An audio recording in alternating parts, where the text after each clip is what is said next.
What we call rationality is, in fact, a refined form of intellectual courage. We agree to build complex mental constructions on a foundation that we already know will one day crack. A human being does not attempt to subdue nature through arrogance, rather, they attempt to become a worthy interlocutor of objective reality, using logic as the language of this dialogue. I call this Mentis code philosophy, rejecting understanding as a gesture of separation and instead perceiving it as an act of cleansing vision. I enter thinking as if removing layers of habits, fears, and ready-made answers, in order to leave only the tension of a living and organic question. Here there is only silence, without noise, in which the mind stops defending itself and begins to listen.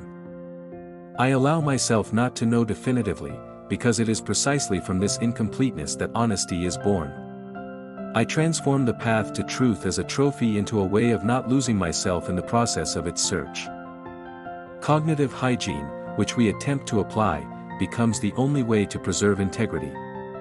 When we structure data, we do not merely organize external chaos, we rescue our own consciousness from entropy. This is an eternal process of self-construction, where every step toward a universal law is simultaneously a step toward understanding the limits of one's own I. We exist in the gap between the ideal circle of geometry and the imperfect trajectory of a real stone, and it is precisely in this gap that meaning is born. Knowledge is stripped of its sacredness, becoming instead an instrument of freedom. We are no longer hostages of myths or random coincidences, we are architects of our own mistakes, which over time become stairways to deeper vision. Is this a path to a finale, or a way of being present in the current moment with open eyes, where every discovered error is worth more than 1,000 comfortable illusions? Such presence in the moment requires a constant refusal of the comfort of frozen convictions. We realize that every model we construct is only a temporary shelter for a mind that seeks more. True intellectual honesty lies in the readiness to leave this shelter as soon as the foundation reveals its inconsistency with new facts. This is not a betrayal of principles, but the highest form of service to them. The ability to see structure where another sees only noise makes us not merely observers, but active participants in the unfolding of being. We do not seek a final refuge in absolute truths, because it is precisely the incompleteness of knowledge that leaves room for human will.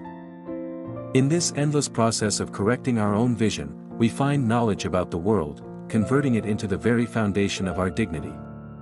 Our vulnerability before the complexity of reality turns into strength when we transform each doubt into a new level of analytical depth. This position inevitably changes the very understanding of responsibility. To think means to take on the burden of consequences, even when they destroy cherished schemes. The refusal of simple answers becomes a form of ethics. We no longer hide behind traditions or authorities, but accept the fragility of our conclusions as a condition for an honest conversation with the world. Where there are no guarantees, maturity emerges. Rationality in this dimension does not reduce itself to cold calculation. It is a disciplined sensitivity, the ability to notice in time that the map has ceased to correspond to the territory. We do not cling to formulas out of fear of emptiness, on the contrary, we allow emptiness to reveal new contours of thought. It is precisely this readiness for revision that makes the mind alive rather than a museum exhibit. And when logic no longer serves as an instrument of self-assertion, it turns into a space of encounter. An encounter with facts that do not ask for permission, with other minds that see differently, with our own limits, which turn out to be not a defeat, but a point of growth. In this space, truth is not proclaimed, it is built with patience and precision, step by step. Thus we learn to live without final supports, without losing balance. Uncertainty ceases to be a threat and becomes an environment of movement. Thinking that is not afraid of its own temporariness is capable of withstanding the complexity of the world without simplifying it into convenient forms. And it is precisely in this endurance, in the ability to remain open without losing form, that the quiet but steady dignity of the human mind is revealed. In my Mentis code philosophy, I accept thinking as a practice of constant liberation.